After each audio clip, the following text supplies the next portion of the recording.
오늘 하나님께서 우리에게 주시는 말씀은 신약성경 로마서 12장 1절로 3절까지 말씀입니다.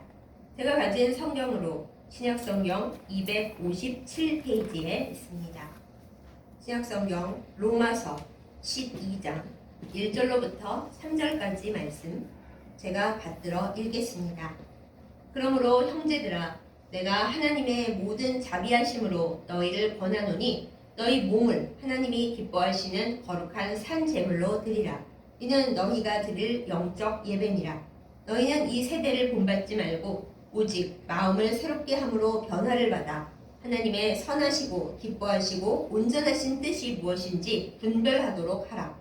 내게 주신 은혜로 말미암아 너희 각 사람에게 말하노니 마땅히 생각할 그 이상의 생각을 품지 말고 오직 하나님께서 각 사람에게 나누어 주신 믿음의 분량대로 지혜롭게 생각하라. 아멘. 기도하겠습니다. 찬양과 경배를 받기에 합당하신 우리 하나님 아버지, 무더운 날씨 중에서도 우리를 주의 전으로 부르사 하나님의 무릎에 가까이 앉아 예배드리고 말씀을 듣게 하심을 감사드립니다. 이 시간 하나님의 얼음 냉수같이 시원한 말씀이 우리를 하나님 곁으로 더 가까이 가게 하여 주시고 이 막막하고 무더운 세상에서 어떻게 하나님을 사랑하고 주님 뜻대로 살아야 할지 깨닫게 하는 지혜의 바람이 불게 하여 주시옵소서. 예수님의 이름으로 간절히 기도드렸사옵나이다. 아멘. 요즘 무더위 때문에 다들 밤을 설칩니다. 잠을 설칩니다. 그래서 뉴스에 보면은 극열대야, 또 더 나아가서는 초열대야라고 부르기도 하죠. 저도 밤에 잠을 원래 잘 못 자는 그런 체질이기도 하고 더워서 자다 깨다 하는데 며칠 전에 재미있는 꿈을 꿨습니다. 사실 재미있는 게 아니라 영적으로 보면 거의 악몽에 가까운 꿈이었습니다. 무슨 꿈이었냐 하면 꿈에 이제 미국 대통령이 저에게 면담을 하자고 얘기를 했습니다. 미국 대통령이 면담을 하자고 먼저 말한다는 것은 뭐 국가 원수가 아닌 이상 별로 없는 일이잖아요. 아무리 꿈이라고 하더라도 굉장한 일인 거죠.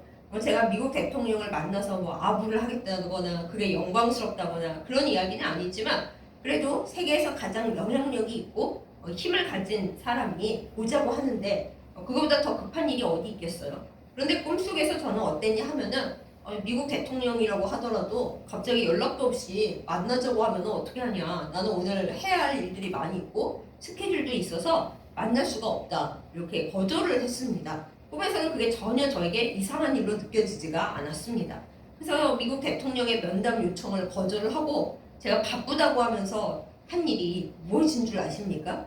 설교 준비를 하느라 자료를 찾고 물론 설교가 중요하긴 합니다만 다음날 찾아도 되는데 자료를 찾느라 막 여기저기 도서관을 돌아다니고 인터넷 검색을 하면서 그 다음에는 학생들의 과제 검사를 해야 한다고 그 내용을 읽고 뭐 끄적거리고 있는 겁니다. 물론 다 중요한 일입니다. 제가 반드시 해야 하는 일들이고요. 근데 제가 그러고 이제 나서 꿈에서 깨어서 생각을 해보니까 되게 답답하고 어리석은 거예요.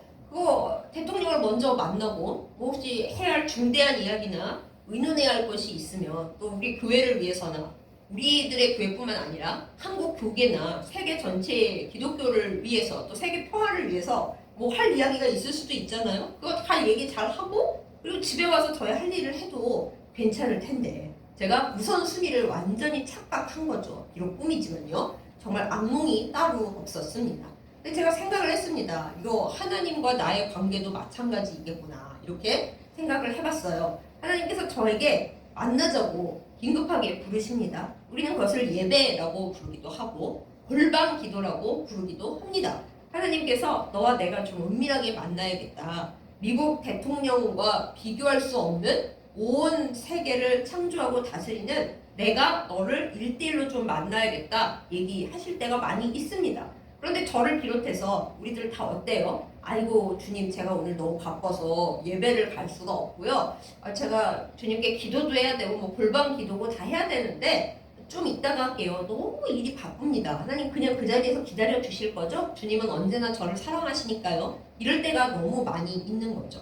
우리가 예수님의 비유 중에서 어린 양의 혼인 잔치 더 정확히 말하면 왕이 자기 아들의 혼인 잔치를 여는 그런 이유가 있습니다. 그럴 때 많은 초대받은 손님들이 뭐라고 그래요? 나는 뭐 밭을 샀으니 보러 가야 되고 결혼을 했으니 못 간다 등등등 많은 얘기들을 하잖아요. 그런데 그 말을 들은 왕이 그래 할 수 없지 다음에 오라 그래라 그러지 않잖아요. 화를 내면서 오지 말라 그래라. 그리고 더 심한 비유 내용 중에서는 걔네들 다 엎어버려라. 그리고 오겠다고 하는 사람 불러와라. 이렇게 비유 말씀이 되어 있죠. 우리도 마찬가지입니다. 사실 우리가 바꿔봤자 얼마나 바쁘겠습니까? 이 세상을 떠날 때는 가져갈 수도 없고 또 우리가 바쁘게 노력한다고 해서 좋은 결과를 얻는다고 보장할 수도 없는 그 이 세상의 많은 일들 때문에 우리는 바쁩니다.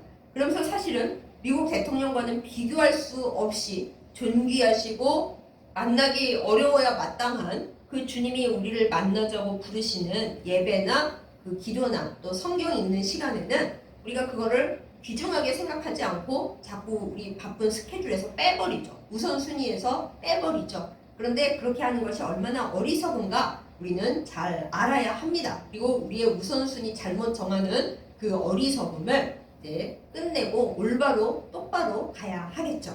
저는 여러분께서 아시다시피 예배 인도자이자 또한 설교자입니다. 하나님 앞에서 예배가 중요하다는 것을 잘 알고 예배 때 긴장을 많이 하는 예배의 주요 구성원이죠. 그런데 아무래도 설교를 담당하는 말씀 전달자이다 보니까는 예배 전체를 인도하는 것보다는 말씀을 전하는 것, 설교에 대해 더 마음이 집중되고 긴장을 많이 하는 것이 사실입니다.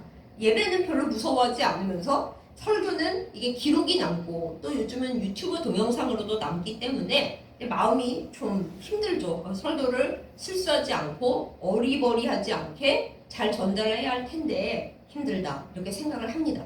제가 그런 생각을 할 때마다 하나님께서 꾸준히 한결같이 저에게 하시는 말씀이 있어요. 너의 설교가 그렇게 중요하냐? 설교보다 중요한 것은 예배 전체이다. 설교를 전하는 것에 긴장하지 말고 예배 전체를 어떻게 잘 하나님의 뜻대로 기쁘게 감사하게 끌어갈 수 있나 이것을 더 염려하는 것이 맞다 이렇게 말씀을 해주세요. 저도 그때마다 네 하나님 맞아요. 설교가 뭐라고 제가 설교에 이렇게 신경을 쓸까요? 예배 전체를 하나님의 뜻에 맞게 주님께 영광을 돌리는 것으로 잘 인도하는 것이 맞는데 왜 저는 예배 전체보다 설교에 이렇게 신경을 쓸까요? 잘못했습니다. 똑바로 하겠습니다. 이렇게 말씀을 드려요. 그럼에도 불구하고 그것이 완전히 해결되지 않은 채 매 시간마다 자꾸 우선순위가 바뀌죠. 하나님께서는 그것을 기뻐하시지 않는데 항상 우리는 무엇이 더 중요한가를 머리로는 알지만 가슴으로도 알 수 있지만 우리의 현실 속에서 잘 못할 때가 많이 있습니다.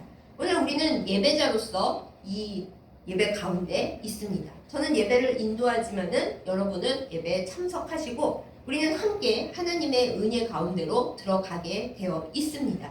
그런데 사실은 예전에도 그렇고 지금도 그렇고 예배자로서의 우리의 자세를 생각해 볼 때 하나님께서 우리의 마음속 깊은 곳까지 보시니까 우리가 생각 안 하면서도 하나님 앞에 잘 생각해 보면 찔려야 하는 부분이 많이 있습니다.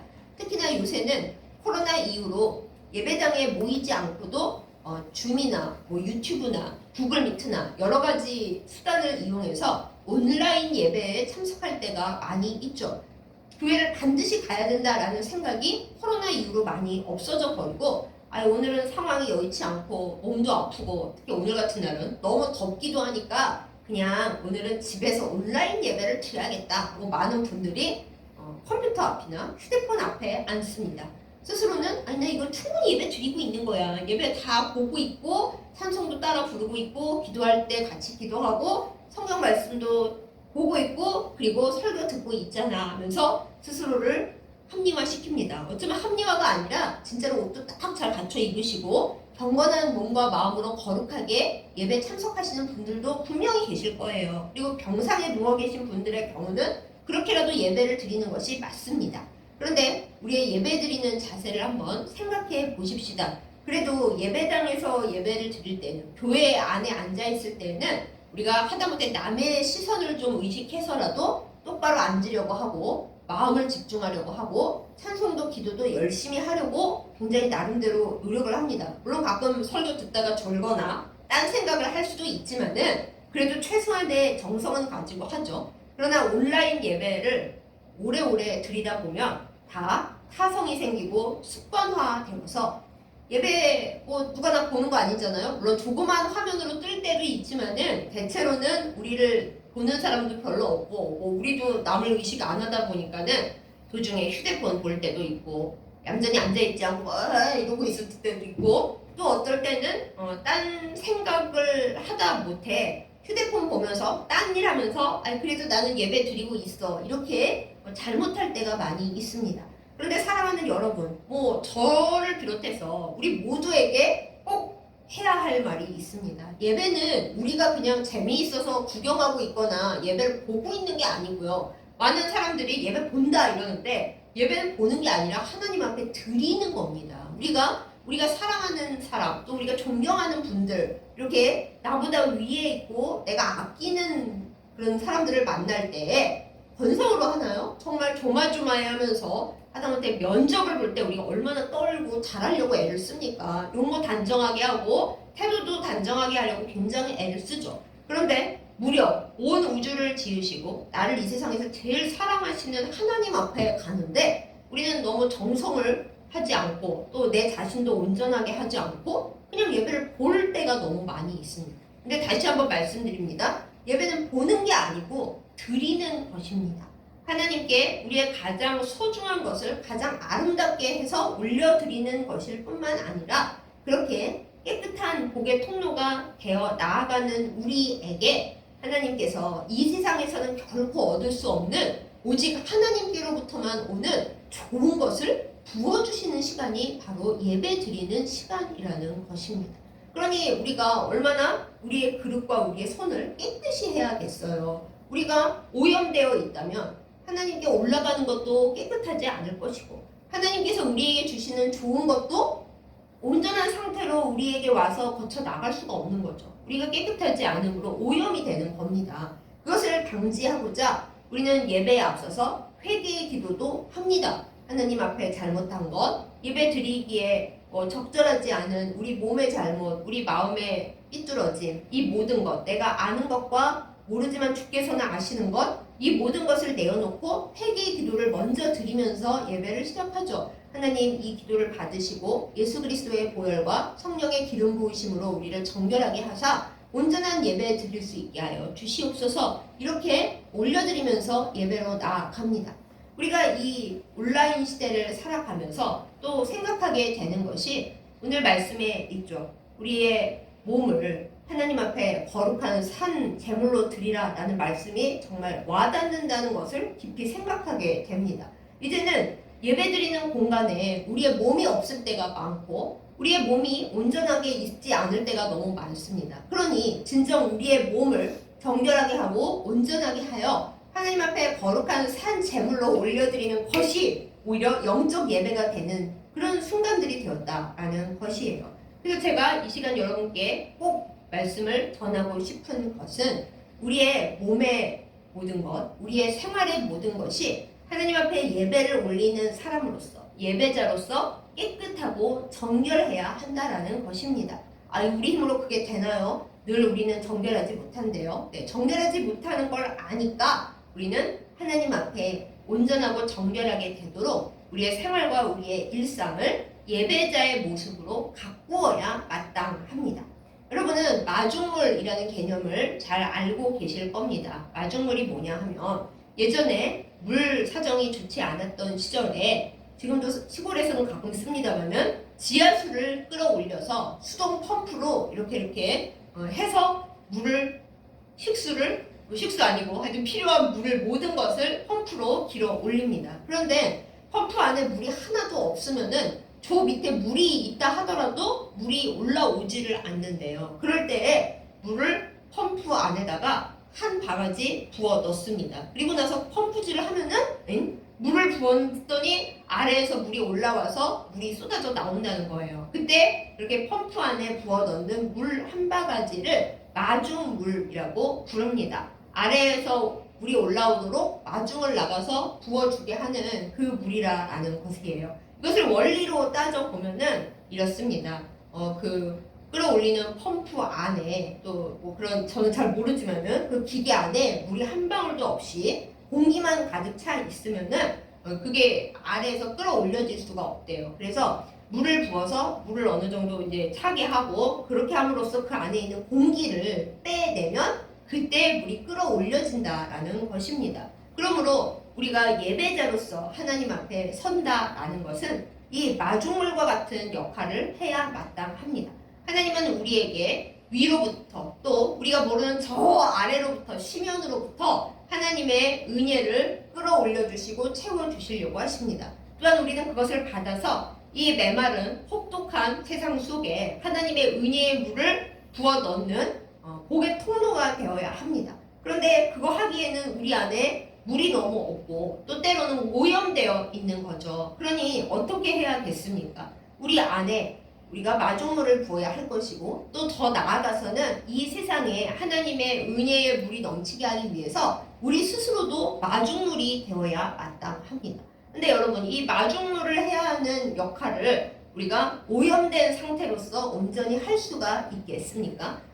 좀 오래된 것처럼 우리의 기억이 희미해졌지만 코로나 시절에 얼마나 청결함을 강조를 했습니까? 그냥 오다가다 손 씻으라 그러고 여기 들어가나 저기 들어가나 손 소독제로 손을 엄청나게 닦아댔죠. 그래서 피부가 거칠어졌다고 사람들이 투덜투덜 거렸지만은 피부 거칠어지는 게 문제입니까? 오염되지 않고 잘 소독을 해서 병균을 없게 하는 게 최대의 문제였었죠. 지금은 우리가 거의 까먹어가고 있지만 그 진리와 그 원리는 변함이 없습니다. 좋은 것을 전달하고 나쁜 것을 막아내기 위해서는 청결해야 한다는 것입니다. 우리가 예배자로서의 삶을 살아갈 때에 그냥 예배 시간에 와서 앉아서 탁 드리거나 혹은 온라인 그거 켜놓고서는 예배를 구경하고 있거나 그래서 난 예배 드렸어요 하고 그냥 만족하고 있는 그런 것이 아니라 예배자로서 하나님께로부터 복을 받고 또 이 세상에 복을 전달하는 통로가 되기 위해서는 우리는 온전하고 거룩한 예배자로서의 일상을 살아가야 합니다. 어떻게 하면 예배자로서의 일상을 살 수가 있겠습니까? 우리가 우리의 몸을 하나님 앞에 거룩한 산 제물로 드려야 마땅합니다. 바로 그것을 하기 위해서 우리는 하나님 앞에 회개합니다. 하나님, 오늘 제가 열심히 살려고 했지만은 하나님의 말씀대로 살지 못했습니다. 성령의 열매를 맺기는커녕 악한 열매를 맺고도 그걸 잘했다고 내 변명을 하고 있습니다. 그런데 이래서야 어떻게 하나님 앞에 예배자로 설 수가 있겠습니까? 예배는 그냥 가서 앉아있다가 오는 것이 아니고 TV나 뭐 핸드폰이나 여러 컴퓨터 켜서 구경하고 꺼버리는 게 아니고 하나님과 이 세상을 만나게 하는 그런 역할을 한다고 제가 알고 있는데 그 마중물이 되기 위해서 또 하나님의 은혜를 제 안에 담기 위해서 제가 어떻게 해야 하는지 실제로 몸으로 실천하게 하여 주시옵소서. 그걸 위해서 우리는 회개의 기도를 시작하고 예배를 드리는 겁니다. 그러므로 우리의 삶 가운데서 하나님의 은혜를 방해하는 걸림돌이 아니라 하나님의 은혜를 받고 그것을 세상에 쏟아붓는 이 황무지를 살리는 그 역할을 할 수 있도록 우리는 예배자로서 온전해져야 하겠습니다. 예배자로서의 온전함을 위해 우리의 생활이 하나님 앞에서나 사람들 앞에서나 아름답고 모범되기를 예수님의 이름으로 축복합니다.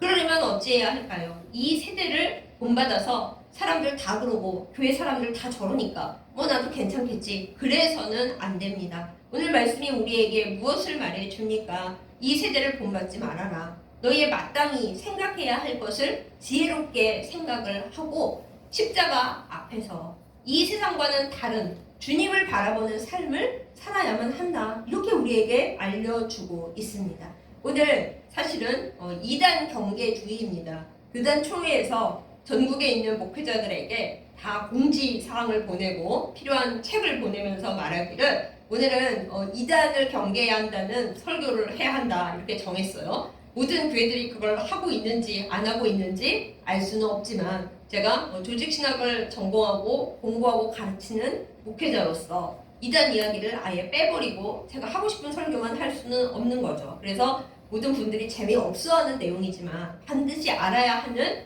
그 2단 이야기를 조금 하겠습니다. 우리가 예배를 소중히 여기고 하나님 앞에 신앙생활하는 것에 있어서 예배가 제일 중요하다라고 생각한다면 사실은 이단에 안 빠져야 맞습니다. 왜냐하면 예배를 받으시는 분은 삼위일체 하나님이시지 이단의 교주나 또 내 마음의 감정이 아니기 때문입니다.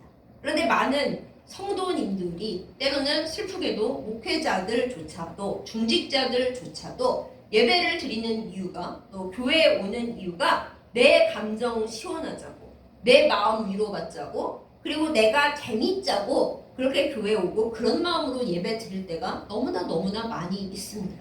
그러니까 그 요구가 채워지지 않을 때에는 쉽게 이단으로 흘러가버릴 수가 있는 거죠. 예배를 받으시는 분은 삼위일체 하나님, 우리가 찬송할 때 성부, 성자, 성령 그러잖아요. 그 삼위일체 되신 하나님이신데 우리는 하나님에 대해서는 관심이 없고 뭔가 나에게 지금 당장 좋은 것을 주고 기적을 일으켜주는 대상, 그 대상을 쫓아가서 잘못된 생각을 할 때가 많습니다. 그러다 보니까 이단들이 내가 이 이단 교주가 이 시대의 재림 예수다. 그러면 아니 예수님은 홀로 유일하신 독생 성자 예수님이신데 이 사람이 재림 예수라는 게 말이 돼? 하고 놀래서 뛰쳐나와야 정상인데 아무나면 어때? 나에게 기적을 베풀어주고 나에게 편하게 해주고 또 이 시대에 많은 훌륭한 일을 하면 되지. 그리고 그냥 쫓아가 버리는 거예요. 그러니까 우리가 예배의 대상을 삼위일체 하나님 유일하신 우리 주 예수 그리스도로 알고 그것을 똑바로 분별하는 것이 얼마나 중요한지 그것을 우리는 깨달아야 합니다. 그걸 똑바로 못 가르친다면은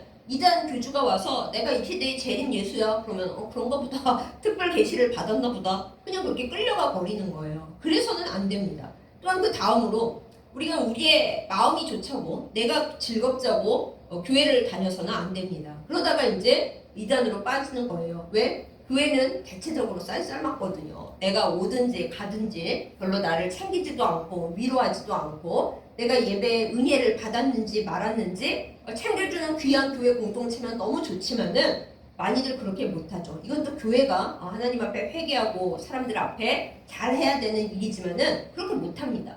그러다 보니까 교회에 와서 예배 드리고 공동체 생활하는 것이 하나님을 사랑하고 내가 진짜 하나님 앞에 온전히 서기 위해서가 아니게 되면 교회 와서 예배 드려봤자 아무도 나를 안 챙겨주고 내 기분 나아지는 게 없고 교회가 쌀쌀맞고 냉정하고 그래서 나 교회 못 다니겠어 시험 들었어. 그러다 보면 이단들이 겉으로 보이는 친절함과 챙겨주는 그 배려와 항상 우리와 같이 있자 하는 그 이렇게 공동체로 딱 훈련을 받고 나오는 게 있거든요. 그러면서 마음이 허한 성도들을 꼬시기 시작합니다. 희한하게 안 믿는 사람들에겐 절대 접근 안 해요. 교회에서 시험 든 것 같은 교회 다니지만 헛헛한 것 같은 사람들에게 접근을 해서 말을 합니다. 야 너희 교회는 쌀쌀맞지? 너희 교회 예배 별로 은혜로운 게 하나도 없지? 사람들이 다 너 무시하지? 우리 모임으로 와. 처음엔 거기도 우리 교회라고 그러죠. 우리 교회, 우리 공동체로 와. 우리가 잘해줄게. 우리가 항상 너를 붙들고 기도해주고 우리가 너의 힘겨운 생활도 다 도와주고 돈 필요해? 무이자로 빌려줄게. 뭐 이런 식으로 접근을 한다는 거예요. 근데 그때 우리가 예배를 내가 가는 이유는 하나님께 예배를 드리기 위함이요. 주변 사람들과도 영적으로 잘 통하고 함께 올라가는 게 있으면 너무너무 감사하고 좋지만 때로는 내가 은혜 받는다라는 그 감정적인 채워짐이 예배는 아니다. 그걸 내가 알고 있다라면 그들의 그 감언이설이나 내 감정을 채워준다, 내 기분을 맞춰주겠다, 나의 일을 도와주겠다 이거에 넘어가지 않죠. 왜냐하면 진정한 예배가 아니고 내 감정을 맞춰주겠다라는 건 사실 대가 없이 이루어지는 게 아니거든요. 내가 예수님으로 나의 만족을 삼아야지 교회 가서 내 마음이 채워지는 게 나의 우선순위가 된다? 그러면 금방 이단에 홀리게 되어 있습니다. 그리고 나중에는 못 빠져나오죠. 왜? 인간관계가 그쪽에 돈독해지고 끈적끈적해지기 때문에 문제가 있는데 하면서도 빠져나올 수가 없게 되는 겁니다. 사랑하는 여러분, 감정적인 만족에 이끌리는 걸 조심하시기 바랍니다. 예배를 드릴 때 언제나 아드레날린이 뿜뿜 나와서 언제나 은혜 받고 언제나 감정이 뜨겁고 언제나 성령의 불이 막 내 머리에 떨어지고 그런 걸 바라면 예배가 나를 위한 감정 콘서트가 되지 결국 하나님께 드리는 것 그 다음에 보이지 않지만 하나님께서 많이 주실 수 있는 그 은혜가 나한테 내리는 그 공간이 될 수가 없습니다. 예배를 내 만족을 위해 보러 다녀서는 안 됩니다. 그야말로 예배는 콘서트가 아닌 거죠. 내 기분 맞추자고, 내가 지금 감정적으로 행복해지자고, 사람들이 나를 막 붙들어주고 반가워해주고 그런 걸 갖자고 예배 드리는 것이 아니라는 것을 우리는 마음속에 단단히 새겨야 됩니다. 이것만 새겨도 이단에 홀려 다니지는 않게 될 것입니다. 또한 우리가 진짜 생각해야 할 것이 우리가 예배를 드릴 때 바른 진리 위에 서야 한다는 것이에요. 이단들은 처음에는 우리에게 말을 합니다. 너네 교회 가봤자 성경 공부 순 엉터리로 하지 목사가 무식하지 않냐, 돈만 밝히고 헌금하라 그러고. 우리는 안 그래. 우리는 헌금하라고도 안 하고 목사가 말을 못하는 요한계시록의 그 신기한 이야기들 우리가 다 풀어줄 수 있어. 이러면서 갑니다. 그럼 이제 우리는 예배를 중심으로 하지 않으면은 그래? 성경 공부 진짜 목사님이 되게 못 가르치긴 해. 요한계시록 설교하는 꼴을 내가 본 적이 없어. 저기 가서 배워서 내가 영적으로 뭔가 엘리트가 되어야겠다. 이런 생각을 은연중에 하게 됩니다. 영적인 우월감을 갖고 싶고 내가 목사보다 막 성경적으로 나은 사람이 되고 싶은 욕구가 우리 안에 막 있는 거예요. 그런데 사랑하는 여러분, 가장 많이 아는 신학자들조차도 요한계시록을 함부로 풀지 않습니다.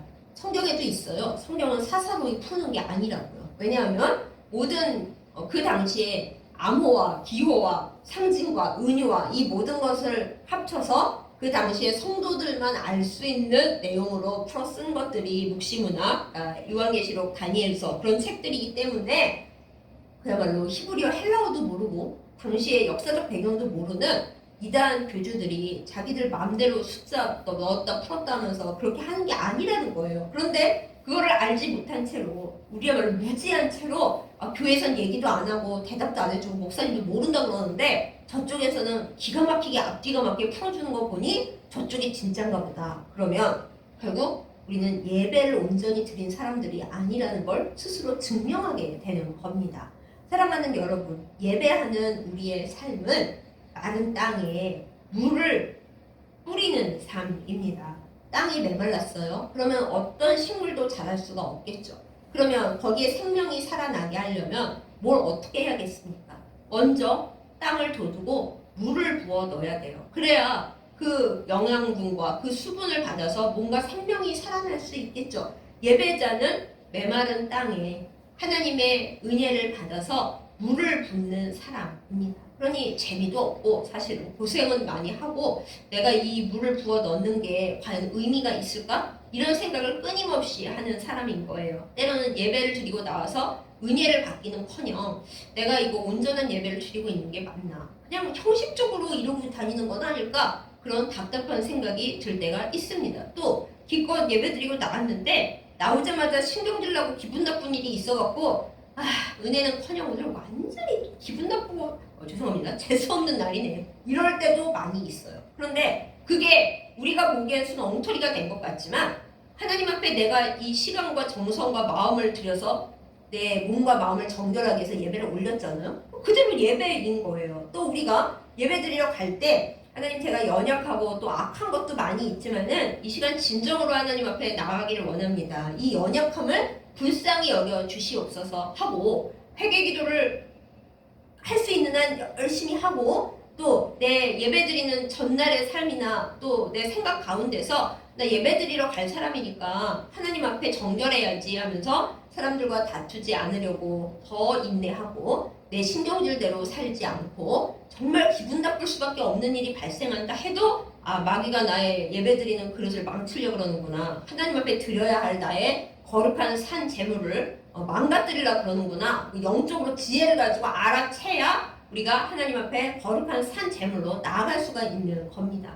잘 아시죠? 예배를 드리러 가기 전에는 꼭 예배 드리기에 합당치 못한 일들만 생깁니다. 많은 부부들이 예배 드리러 가기 전에 미친 듯이 부부싸움을 합니다. 꼭 안 생기던 일이 예배 드리러 가야지 생각하면 그때 꼭 일이 생겨서 예배 못 가게 만듭니다. 여지껏 건강하고 잘 놀았는데 예배 드리러 가려고 하면 막 배탈이 나고 설사를 하고 위경련이 나고 두통이 나고 열이 나고 애가 아프고 병마가 틈탑니다. 그러면 우리는 생각을 하죠. 예배 가지 말아야겠다. 그게 아닙니다. 우리는 그 전에 기도를 먼저 해서 준비해야 합니다. 하나님 예배를 드리러 갑니다. 주일 전날부터 기도를 하는 거죠. 금요일부터 불금이 아니라 그때부터 열심히 기도를 해야 하는 거예요. 주일 예배를 가야 하는데 하나님 예배를 방해하며 저를 깨끗이 못한 그릇으로 오염시키려 하는 예배를 하나님 앞에 드리지 못하게 하는 산 제물이 되지 못하게 만들려는 그러한 아름답지 못한 공작들이 있을 텐데 제가 영적 분별력으로 그거를 압니다만 주여 이제부터 기도합니다. 예배를 방해하는 모든 악한 일들을 주께서 없게 하여 주시옵소서. 행여 있더라도 그 모든 시험을 이기고 제가 하나님 앞에 거룩한 산 제물로 영적 예배를 올려드릴 수 있는 자로 깨끗하게 서도록 도와주시옵소서. 우리는 이 기도를 예배를 앞두고 그 전달부터 시작합니다. 그래서 사실 많은 목사님들께서 금요일 밤부터 금요 심야 기도회 끝날 때부터 주일이 올 때까지 목양실이나 기도실에서 혼자 계십니다. 왜요? 영적 전쟁을 치러야 하기 때문에 가능하면 오직 기도와 말씀으로 무장하시기 위해서 그렇습니다. 그러나 우리는 그렇게 할 수는 없잖아요. 목사님들도 다 그러실 수도 없고요. 그러니 우리는 일상 속에서 나의 몸이 하나님께 드리는 예배에 온전한 몸이 되도록, 온전한 마음이 되도록 최대한 깨끗하고 정결하게 유지를 해야 합니다. 그러려고 노력을 해야 합니다. 내가 그럴 시간이 어디 있고 그럴 마음이 어디 있어요. 예배를 받으실 하나님이 저를 깨끗하게 해주셔야지. 그것도 일리는 있는데요. 예배를 받으실 하나님께 가는 우리의 마음도 열심히 있어야 하지 않겠습니까? 사랑이 있어야 하지 않겠습니까? 우리가 사랑하는 사람을 만나러 데이트를 할 때 얼마나 정성을 기울여요. 며칠 전부터 옷을 찾고 근데 옷이 하나도 없어. 옷장 가득히 옷이 있지만 내 마음에 모자란 거예요. 머리도 왜 이렇게 마음에 안 들고 향수는 못 뿌리지? 생각을 많이 합니다. 사랑하는 사람을 위해서도 그렇게 하는데 하나님께 드리는 예배, 또 하나님이 이 세상에 없는 좋은 것을 나에게 부어주실 그 예배를 위해서는 왜 우리는 준비하지 않나요?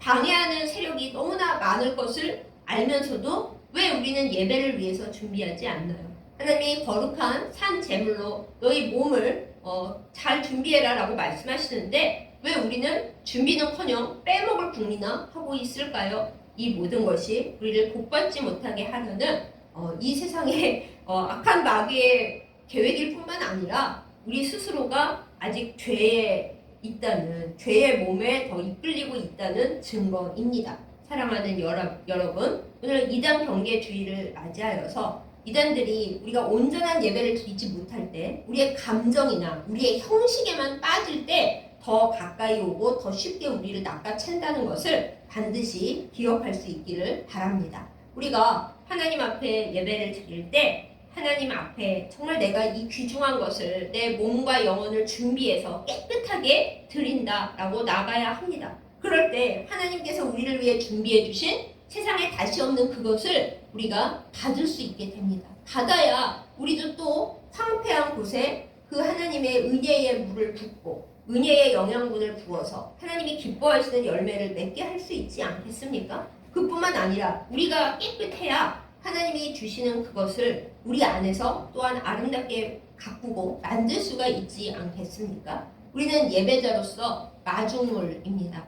이 각박한 세상에 물기가 없고 또 은혜를 끌어올릴 아무런 힘도 능력도 없을 때 우리가 하나님께로부터 받은 은혜의 물 한 바가지를 우리 안에 부어서 그것으로 끌어올리는 하나님의 거룩한 도구라는 말이 가끔 마음에 걸리는데 하나님께서 아름답게 사용하여 주시는 그릇, 바가지가 되기를 예수님의 이름으로 축복합니다. 그것을 위해 우리는 예배자가 됩니다. 예배자야? 인도하는 사람과 기도하는 사람과 설교하는 사람이 예배자지 아닙니다. 하나님은 모든 예배자들을 다 똑같이 부르셨습니다. 다만 하고 있는 역할이 다를 뿐입니다. 우리는 예배를 위해서 아름답게 준비하여 나아가야 합니다. 그럴 때 우리도 복을 받을 뿐만 아니라 하나님께서 너무너무 기뻐하시고 준비하여 나온 우리에게 좋은 것을 우리가 생각한 것보다 더 한없이 부어주실 것입니다. 앞전 이야기에서 제가 꿈 이야기를 했죠. 만약에 제가 모든 바쁜 일, 모든 그런 걸 다 제쳐놓고 무조건 미국 대통령을 만나러 가야지 하고 만나러 가서 얘기가 잘 됐어요. 그러면 미국 대통령이 만난 기념으로 내가 뭐 하나 도울 게 없냐 그렇게 물어볼 수도 있잖아요. 그러면 제가 애쓰고 노력하는 그 모든 일보다 훨씬 값지고 좋은 어쩌면 더 큰 일, 내 혼자 힘으로는 할 수 없었던 그 일을 해달라고 얘기할 수 있고 그리고 해줄 수도 있었을 거예요. 그런데 우리가 하나님께 나아가는 것도 마찬가지죠. 하나님께 몸과 마음을 다하여 깨끗하게 열심히 준비해서 꽃단장해서 하나님께 나아가면 하나님이 오늘따라 너 더 이쁘다. 오늘은 더 깨끗하게 하고 왔네. 몸도 마음도 다 꽃단장하고 왔네. 사람들은 우리의 외모 단정한 것만 찾지만 하나님은 우리 안을 더 보시잖아요. 너 굉장히 준비 많이 해서 예배드려 왔구나. 너가 시험 들 일도 엄청 많았을 텐데 다 극복하고 깨끗하게 해서 왔네? 내가 너에게 무엇을 줄꼬? 라고 물어보실 거예요. 솔로몬이 1천 번제 드릴 때 그거 여러분 착각하지 마세요. 1천일에 한 게 아니에요. 계속해서 1,000번의 예물을 올려드린 거예요. 쉬지 않고 1,000번 해서. 학자들이 한 열흘 걸렸을 거다 그러는데 열흘이라고 해도 여러분 그럼 하루에 100번을 했다는 거 아니에요. 그렇게 정성스러운 예배를 하나님 앞에 올려드렸을 때 하나님이 그 정성스러운 예배들을 다 받으시고 얘야 내가 너한테 무엇을 줄까 그러셨어요. 또 솔로몬이 지혜롭게 하나님 딴 거보다 저 왕의 역할을 해야 되니까 잘 할 수 있도록 지혜를 주세요. 그랬더니 하나님이 뭐라고 그러세요?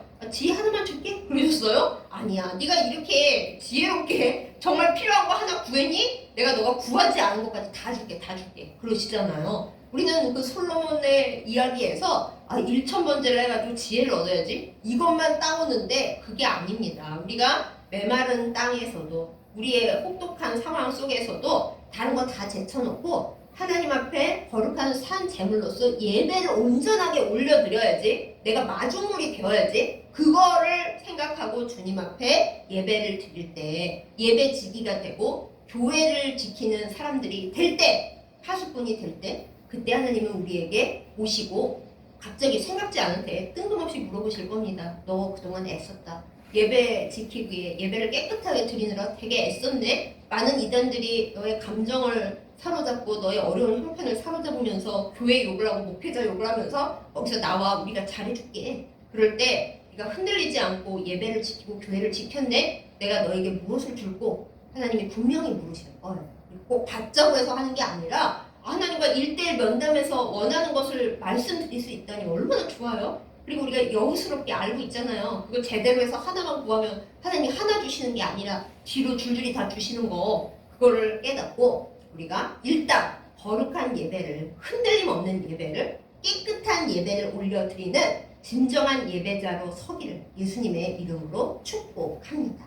그렇게 할 때 거룩한 산 예물로 우리 자신을 예배자로 하나님 앞에 올려드릴 때 하나님의 크신 은혜가 우리 교회 또 우리들의 예배 가운데 흘러 넘칠 것입니다. 또한 그 가운데 있는 깨끗한 그릇인 우리를 흘러 넘쳐서 우리가 복의 통로가 되고 이 세상에 이 메마른 땅에 내가 속해 있는 가정이 어떠하든 교회가 어떠하든 그 어떤 곳이 메마르든지 하나님 앞에 우리가 마중물이 되어서 풍요의 상징이 되고 풍요의 도구가 될 것입니다. 그러한 은혜와 복을 누리는 우리 모두가 되길 거룩한 예배자로 설 수 있기를 예수님의 이름으로 축복합니다. 아멘. 기도하겠습니다.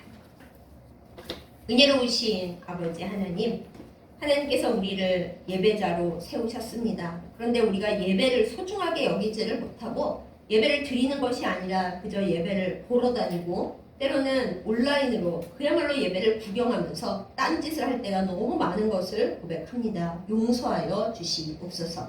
우리의 예배가 너무 우리 감정에 치우치는 때가 많았고 우리의 바쁜 일 때문에 이래저래 우선순위에서 밀릴 때가 많은 것 또한 주님 앞에 고백합니다. 용서하여 주시옵소서. 무엇보다 예배 받기를 기뻐하시는 하나님 앞에서 또한 우리에게 좋은 것을 주시고자 나 좀 1:1로 만나자 이렇게 초대해 주시는 하나님 앞에서 우리가 지혜롭고 올바른 선택을 하도록 늘 도와주시옵소서. 우리 가운데 예배를 방해하는 일들이 얼마나 많이 있는지요. 꼭 예배를 앞두면 몸이 아프고 화나서 싸우는 일들이 생기고 또 여러 가지 바쁜 일들이 생기는 그런 상황 속을 우리가 살고 있는 것을 주님 고백합니다. 예배 드리기에 앞서 늘 기도로 준비하며 이 모든 것을 영적으로 분별하며 거룩하고 깨끗한 예배자로 주님 앞에 서도록 인도하여 주시옵소서. 우리가 예배자로 온전히 서면서 황무한 땅에 아름다운 물을 뿌리고 기르며 하나님 앞에 나아갈 때 하나님께서 우리를 거룩한 복의 통로로 사용하여 주셔서 아름다운 열매를 맺게 하여 주실 줄 믿습니다. 그러한 주님의 거룩한 통로가 되도록 우리를 사용하여 주시옵소서. 하나님, 솔로몬이 하나님 앞에 예배를 온전하게 정말 꾸준하게 드렸을 때에 그 예배가 하나님 앞에 닿고 하나님께서 모든 것을 주심 같이 우리의 예배들이 하나님 앞에 올려지게 하여 주시옵소서. 예배드리는 우리가 정결하게 되게 하여 주시고 예배지기로서 행복하고 감사함을 느끼는 저희들 되도록 몸과 마음을 온전케 하여 주시옵소서. 주님 앞에 거룩한 산 제물이 되기를 원합니다. 우리의 몸과 마음이 정결하기를 원합니다. 무엇보다도 우리가 드리는 이 예배가 하나님을 기쁘시게 하기를 간절히 소망합니다. 하나님, 우리의 영원하신 왕이 되신 하나님, 우리의 주인이 되신 하나님, 우리의 예배를 받아 주옵시고 오직 주님만이 주실 수 있는 좋은 것들을 우리에게 부어 주시옵소서. 그리고 우리의 예배가 하나님 나라에 갈 때까지 영원히 아름답게 계속되게 하여 주시옵소서. 예수님의 이름으로 간절히 기도드렸사옵나이다. 아멘.